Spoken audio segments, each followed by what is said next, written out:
चलिए, मुझे उसमें वो जो मैंने सवाल बीच में रह गया था कि क्या कुरान को जलाना उचित है? मान लेते हैं कि चलिए हम लोग, मैं और आप भरोसा नहीं करते किताब में, कोई और तो करता है, तो क्या उसकी किताब को जलाना उचित है? देखिए, मैं अपनी आपको एक्सपीरियंस और अपनी ऑब्जर्वेशन बता रहा हूँ। मुझे ऐसा लगता है कि कागज़ के पन्नों का एक मजमूआ जला देने से कोई विचार या आइडियोलॉजी ख़त्म नहीं होती। अगर वो चीज़ गलत है और आप चाहते हैं कि वो चेंज हो या वो गलत हो, तो आपको लोगों की मेंटालिटी चेंज करनी पड़ेगी। मगर क्या हो, अगर आप ये देखें कि एक बुक है, व्हाटएवर वो कोई भी बुक है, उस बुक में लिखा हुआ है कि पर्टिकुलर विचारधारा के लोग या पर्टिकुलर मान्यता या आइडियोलॉजी के लोगों को आप मार डालो।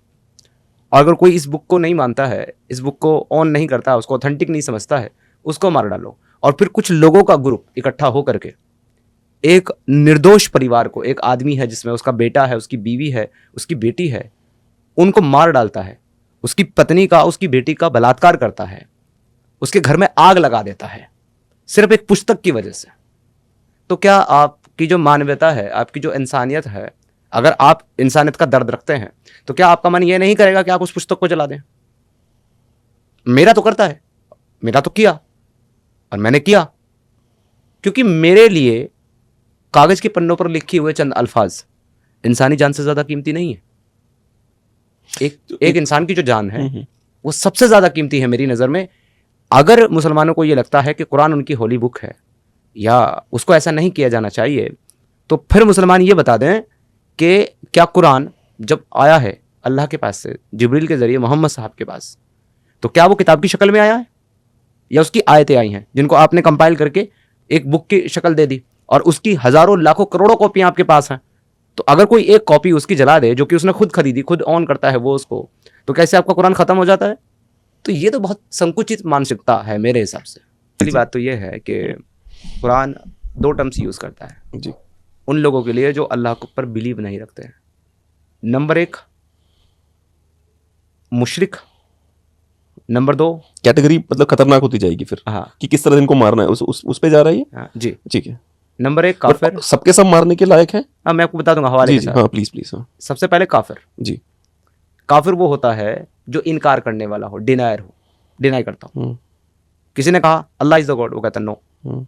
किसी ने कहा prophet Muhammad is the messenger of God, वो कहता है नो। वो कहता है Islam is the true religion, वो कहता है नो। ही इज डिनायर, इनकार कर रहा है, सो ही इज काफिर।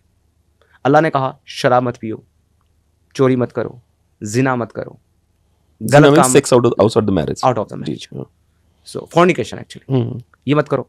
कोई कर रहा है, ही इज डिनायर। अल्लाह ने मना किया, वो कर रहा है, काफिर। तो इसको कहा गया है काफिर, जिसके बारे में कुरान की आयत सूरह अत-तौबा की आयत नंबर 29 कहती है कातिलुल लज़ीना ला युमिनूना बिल्लाहि वला बिल यौमिल आखिर।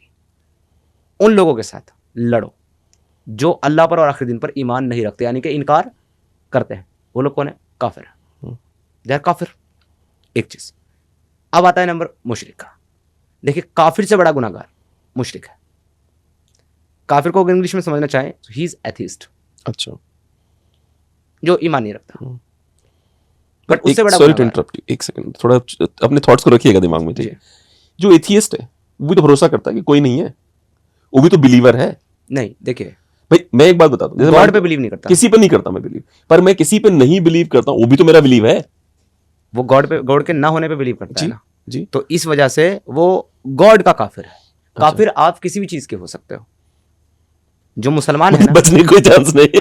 देखिए, जो आपको क्या लगता है कि जो मुसलमान है वो काफिर नहीं है? अच्छा, वो भी काफिर है। अच्छा, वो किसका काफिर है? वो शिर्क का काफिर है। अच्छा, वो शिर्क नहीं करता। वो चोरी का काफिर है, वो चोरी नहीं करता, इनकार करता है। वो झूठ का काफिर है, वो झूठ नहीं इंडोर्स करेगा। अब वो चीज़ है कि अलग अलग, अगर दीन के फायदे की हो तो फिर सब कर सकते हैं, वो अलग है, वो कल तक उस पे भी चलेंगे, पहले उस पे भी चलेंगे। लेकिन बात ये है कि अभी फिर शिर्क आता है कुफ्र के बाद। इस्लाम में शिर्क को सबसे बड़ा गुनाह माना गया। चैप्टर नंबर 4 वर्स नंबर 48 कहती है रेप और पीडोफिलिया से भी बड़ा गुनाह है ये। मैं जो आयत पढ़ रहा हूँ ना, इसके बाद आपको अंदाजा हो जाएगा। जी जी। चैप्टर नंबर 4 सूरह अन-निसा वर्स नंबर 48 में कुरान कहता है कि अल्लाह जिस गुनाह को चाहेगा माफ कर देगा, लेकिन शिर्क का गुनाह कभी माफ नहीं करेगा। आप रेपिस्ट हैं, अल्लाह माफ कर देगा। मर्डर है, अल्लाह माफ कर देगा। आप जेनोसाइड किया, अल्लाह माफ कर देगा। अपने कितने ही बड़े गुनाह जराइम क्यों ना किए हों, अल्लाह अगर चाहेगा तो माफ़ कर देगा। शिर्क का गुनाह अल्लाह कभी माफ़ नहीं करेगा। अभी एक बयान हमारे मुफ्ती डोरीमोन साहब का बहुत फेमस हुआ था। जो लोग नहीं जानते होंगे मुफ्ती डोरीमोन कौन है, उनके लिए बता दूं। देवबंदी मसलक से एक स्कॉलर आते हैं, मुफ्ती क्या नाम, मैं उनका I'm so sorry, मैं उनका इतना मजाक में नाम लेता हूँ कि उनका असली नाम ही मैं भूल गया। अच्छा, डोरीमोन आप मजाक बोले, मैं तो सच में नाम डोरीमोन मुफ्ती है। मोहम्मद यासिर हाँ, हाँ। अल वाजिदी उनका नाम जी, है। जी, जी। वैसे मैं उनको कुछ और नाम से कहता हूँ, अगर आपको प्रॉब्लम ना हो तो फिर बता दूं। बोलो बोलो, मैं उनको YouTube? कहता हूँ मुफ्ती मोहम्मद बवासीर अल बख्शोदी। तो ठीक है भाई, YouTube है, बाकी बोलो। उनका नाम है हाँ, मुफ्ती यासिर अल वाजिदी। हाँ, हाँ। देवबंद मसलक से आते हैं, उसी मसलक से जिससे मैं बिलोंग करता था, और जी। देवबंद से ही बिलोंग करते हैं, हम्म। यानी कि मेरे से 20 किलोमीटर की दूरी पर वो रहते हैं। वो उनसे पूछा गया कि अगर एक तरफ किसी बच्ची का रेप हो रहा हो और दूसरी तरफ कोई आदमी शिर्क कर रहा हो, यानी किसी और आइडल की वर्शिप कर रहा हो, किसी और को अपना गॉड मान रहा हो, राम को, कृष्ण को, भगवान बुद्ध को, शंकर भगवान को, गणेश जी को, जीसस को, या फिर मोसेस को, या यहावे को, या जैन मुनि को, या महावीर को, किसी और को वो गॉड मान रहा है अपना, एक्सेप्ट अल्लाह, अल्लाह को ना मान करके, तो दोनों में से बड़ा गुनाह कौन सा है? मुफ्ती साहब का जवाब अकॉर्डिंग टू कुरान, हम्म। शिर्क का गुनाह। अच्छा।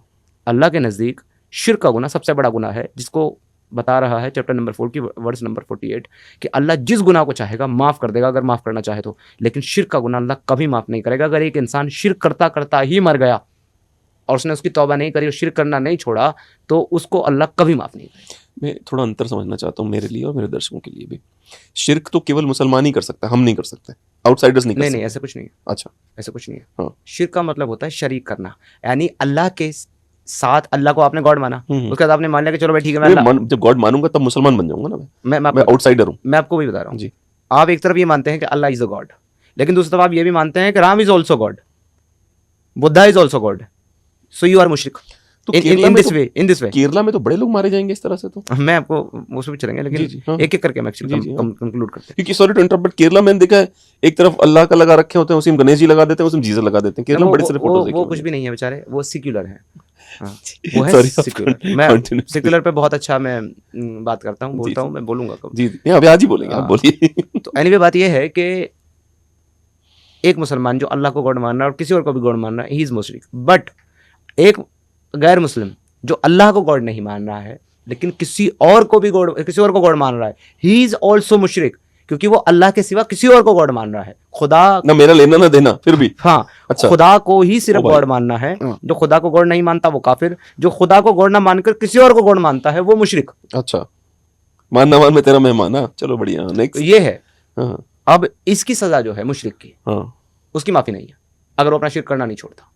काफिर की माफी हो सकती है एक बार को, मुशरिक की नहीं हो सकती। और काफिर की माफी का मतलब ये नहीं कि वो जन्नत में चला जाएगा, नहीं, बल्कि उसकी कुछ सेंस में अगर वो मुसलमान है और फिर उसने कुफ्र किया मुसलमान होकर के, तो हो सकता है 1% चांस है कि अल्लाह उसके कुफ्र को माफ कर दे। लेकिन मुशरिक के शिर्क को अल्लाह कभी माफ नहीं करेगा। सो आई एम नॉट मुशरिक, आई एम काफिर। बड़े एक और चीज है, हाँ। यू आर मुशरिक एंड काफिर बोथ। अच्छा, ओ भाई साहब, एक आदमी सिर्फ काफिर हो सकता है मुशरिक ना होकर, लेकिन जो मुशरिक है वो मुशरिक के साथ साथ काफिर भी है। काफिर तो है ही है काफिर, हाँ, और मुशरिक हाँ, के साथ काफिर है, यानी कि कोई मुशरिक है ना तो बाय डिफॉल्ट वो काफिर है। चलो, very proudly I am both, I don't care. Continue. अगर आप वेरी प्राउडली हैं तो फिर वेरी प्राउडली आपको जहन्नम के लिए तैयार रहना चाहिए। आई डोंट केयर, क्योंकि अल्लाह तो यही कहता है कि जो मैं मानता ही नहीं तो जहन्नम या जन्नत मेरे से क्या मतलब। हाँ नहीं, लेकिन आप नहीं मानते, पर उनका मानना है। हाँ, और वो ये समझते हैं कि जब तक आप नहीं मानेंगे तब तक आपके साथ 3 ही चीजें हैं उनकी। पहली, दावत देंगे, नहीं मानेंगे फिर कहेंगे लाओ फिर टैक्स दो, गुंडा टैक्स दो हमको, क्योंकि आप मान नहीं रहे हमारी बात को। वो भी नहीं देंगे तो फिर तलवार निकाल के आएंगे, आओ फिर मैदान में।